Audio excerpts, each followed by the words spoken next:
A NBA hoje é composta por 30 franquias, mas já tem uma expansão prevista para o ano de 2027. E você sabia que alguns dos times da NBA já mudaram de nome e até de cidade? Hoje eu vou te contar um pouco sobre alguns deles. As franquias da NBA têm donos, como se fossem as SAFs do futebol brasileiro. E é claro que os bilionários que possuem times de basquete na maior liga do mundo visam os lucros. E esse é o principal fator que pode levar um time a mudar de cidade nos Estados Unidos. Quando o resultado esportivo não é bom, os torcedores param de ir às arenas acompanhar o time, o que gera um buraco nos cofres da equipe e aí cresce o interesse do dono de mudar o seu time de cidade. Isso faz com que os times procurem grandes mercados, ou seja, cidades movimentadas, populosas e com dinheiro, podendo gerar uma receita maior e atrair grandes jogadores para o time. O decaimento do basquete em certas cidades foi o ponto principal para realizar algumas mudanças dessas. Mas além dos lucros, também é levado em conta a infraestrutura que a cidade oferece para o time. Ter um time de uma grande liga esportiva na cidade significa dinheiro para a prefeitura, pois gera empregos e turismo, movimentando toda a cidade e girando o mercado como um todo. E isso faz com que as prefeituras se esforcem ao máximo para manter as franquias em suas cidades, disponibilizando boas condições e uma boa estrutura para o time. Por exemplo, algumas franquias já mudaram de cidade pela falta de uma arena adequada para jogar. Então, a infraestrutura, além dos fãs e das questões financeiras, é algo primordial para manter uma franquia da NBA em sua cidade.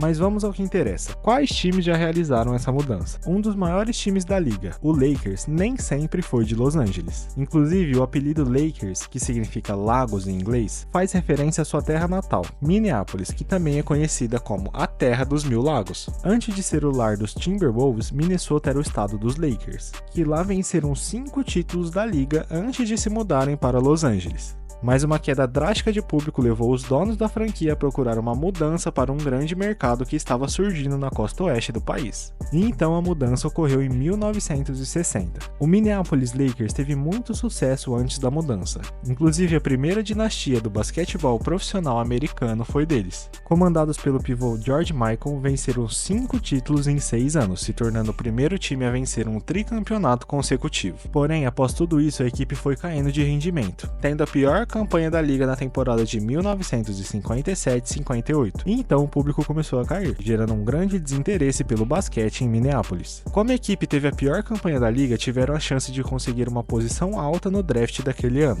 e com a segunda escolha geral, selecionaram Elgin Baylor, que se tornaria um dos maiores ídolos da equipe. Mas isso também não animou muito o público, que era cada vez menor. E os Lakers, seguindo o exemplo do Dodgers do beisebol, se mudaram para Los Angeles, na Califórnia, onde hoje temos 2 times, o Lakers e o Clippers, que nem sempre foi de LA também. A franquia Clippers começou no oeste de Nova York, como o Buffalo Braves, mas conflitos em relação à arena e à venda da franquia tornaram inevitável a mudança do time para San Diego, na Califórnia, em 1978. A cidade de San Diego recebeu muito bem o novo time de basquete da cidade, já que a antiga equipe os tinham deixado em 1971, mas já já eu falo sobre isso. A mudança da franquia não foi apenas de cidade, mudaram também sua logo e seu nome, já que os donos da equipe achavam que Braves não tinha nada a ver com San Diego, e após uma votação local decidiram que o novo nome da equipe seria Clippers, uma referência aos grandes navios a velas que passam pela Baía de San Diego.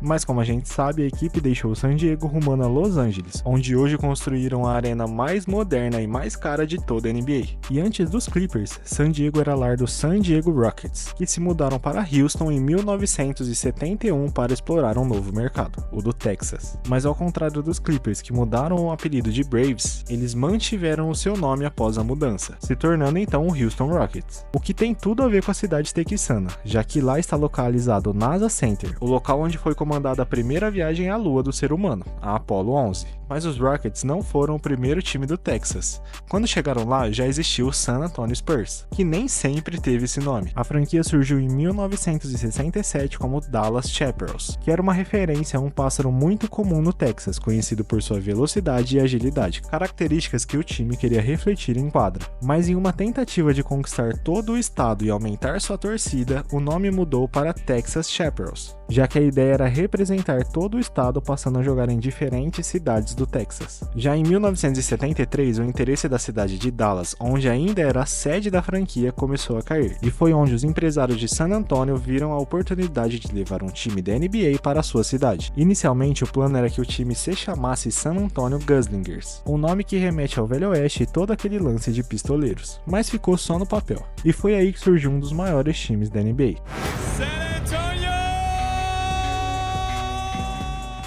Os Spurs. Spurs, que significa esporas em inglês, uma homenagem às tradições vaqueiras do Texas. Saindo do Velho Oeste, agora a gente vai subir o morro. A cidade de Denver fica a 1.600 metros de altitude, e jogar lá é tipo pegar um time boliviano na Libertadores. Porém, a franquia não era para ser de Denver. Kansas City, no Missouri, era para ser o lar do time, mas não conseguiram encontrar uma arena adequada para um time da NBA em Kansas. Então, o comissário da liga e ex-pivô dos Lakers, George Mikan, resolveu mudar o time para Denver. E nem sempre o time se chamou Nuggets. Eles foram fundados como Denver Larks, em homenagem ao pássaro do estado do Colorado. Acho que vocês já perceberam que americano tem esse lance com pássaro, né? Alguns anos depois, o dono majoritário da franquia resolveu vender a sua parte para o empresário Bill Ringsby, que decidiu mudar o apelido da equipe para Rockets, em homenagem aos caminhões de sua empresa. Imagina o ego desse cara. Ringsby logo vendeu a equipe. E em 1974, na expectativa de se juntar à NBA, a franquia realizou uma das tradicionais votações para escolher o novo nome da equipe, já que na NBA já existia outro time com o apelido de Rockets. A escolha vencedora foi Nuggets, que significa pepita e faz referência à história de mineração de ouro na cidade de Denver. Até agora a gente só falou sobre times da Conferência Oeste. Mudando de conferência agora, vamos para o Leste, diretamente para a cidade dos Bad Boys. A franquia Pistons foi fundada como Fort Wayne Zoner Pistons. Fred Zoner era o proprietário dos Pistons e de uma fundição que fabricava pistões, que é basicamente a parte que gera o movimento mecânico no motor. Já em 1948, o time resolveu tirar o sobrenome do dono, se tornando Fort Wayne Pistons. Mas após a temporada de 57, chegaram à conclusão que Fort Wayne era um local pequeno demais para conter um time da NBA, e optaram por se mudar para Detroit, onde mantiveram o apelido de Pistons, já que Detroit é o centro da indústria automobilística dos Estados Unidos, e foi aí que surgiu o Detroit Pistons. Agora vamos falar sobre o time mais antigo e que mais mudou de cidade de toda a NBA. A franquia Kings surgiu como Rochester Seagrams, um time semi-profissional localizado no estado de Nova York, fundado em 1923. Logo se juntaram à NBL como o famoso Rochester Royals, sendo campeões logo na primeira temporada. Porém, entretanto, todavia, como o dinheiro é a alma do negócio, as dificuldades de conseguir lucro no pequeno mercado de Rochester fizeram com que o time se mudasse para Cincinnati no ano de 1957, se tornando assim o Cincinnati Royals. E lá permaneceram por apenas 15 anos e se mudaram para o Missouri. O lar dos Chiefs na NFL, Kansas City era a nova cidade do Royals. E foi lá que o apelido da equipe mudou para Kings, por causa de uma confusão entre os nomes da equipe de basquete e a de beisebol. Afinal, o time da MLB, o Kansas City Royals, já existia na cidade. E então o nome do time ficou Kansas City Omaha Kings. Omaha é uma cidade a 300 km de Kansas, onde os Kings também mandavam os seus jogos, sendo assim um time de duas cidades, o que não durou muito e logo retiraram Omaha do nome da equipe, assumindo o nome de Kansas City Kings. A franquia não obteve o sucesso esperado, então após a temporada de 1985 procurou um novo lar, em um novo mercado onde pudessem finalmente se estabelecer, rumando assim para Sacramento, na Califórnia. Em Sacramento, o time nunca conseguiu o resultado esportivo desejado, mas o time com certeza está fazendo sucesso com Domantas Sabonis, De'Aaron Fox e DeMar DeRozan.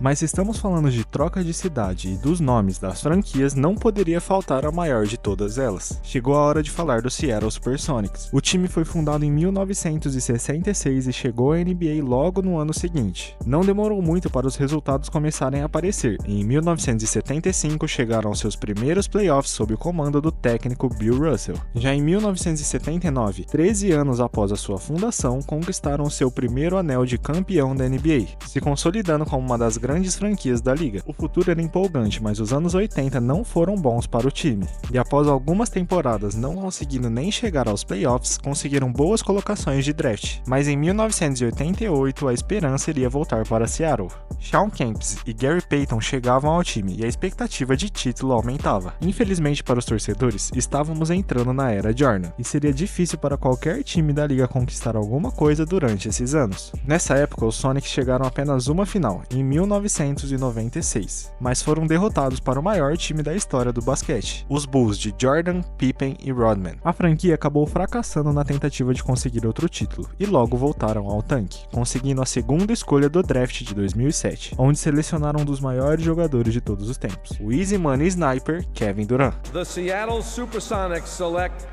Kevin Durant. Mas apesar de KD, o time ao redor dele era muito fraco e tiveram o pior recorde de sua história, terminando a temporada com apenas 20 vitórias e 62 derrotas. Os Sonics eram uma das franquias de maior sucesso da liga, com bons jogadores, uma das torcidas mais apaixonadas da liga e ainda estavam em um grande mercado, em uma das maiores cidades do país. E aí eu te pergunto, o que poderia dar errado para esse time se mudar dali? Bom, a franquia foi vendida para um grupo de investidores de Oklahoma City, e foi aí que tudo começou. Clay Bennett, o líder desse grupo, tinha como sonho ter um time da NBA em sua cidade natal, e obviamente ele iria fazer isso com a sua nova aquisição, a franquia Supersonics. Ele foi processado pela prefeitura de Seattle pelo motivo de ter comprado o time sem a intenção de manter ele na cidade. Os torcedores também fizeram protestos contra a mudança da franquia. No último jogo do time em Seattle, a torcida gritava: "Salvem os nossos Sonics!" E até Kevin Durant pedia para que os torcedores seguissem gritando cada vez mais alto.